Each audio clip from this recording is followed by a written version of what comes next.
Perfect দুধ চিতই বানানোর জন্য 1 লিটারের দুধ হাই ফ্লেমে 5 থেকে 6 মিনিট জাল দিয়ে রাখবো। আর এর মধ্যে আমি পাটালি গুড় দিয়েছি, চাইলে তোমরা চিনি দিতে পারো। জাল হয়ে গেছে, এটা ঢেকে সাইডে রাখলাম। এবার একটা বাটির মধ্যে নিয়ে নিলাম 2 কাপ মতো শুকনো চালের গুঁড়ো আর হাফ চামচ নুন, আর গরম জল দিয়ে বেশ ভালোভাবে মাখতে হবে।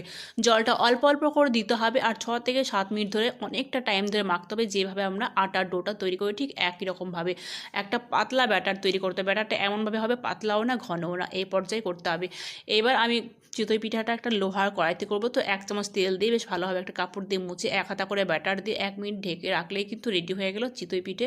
একই রকমভাবে বাদ বাকি সবগুলো চিতই পিঠে করবো। দেখো কি সুন্দর অসংখ্য ছিদ্রযুক্ত চিতই পিঠে তৈরি হয়ে গেল, কতটা সফট আর স্পঞ্জি হয়েছে, আর ভিতরটা দেখো কতটা জালিদার হয়েছে।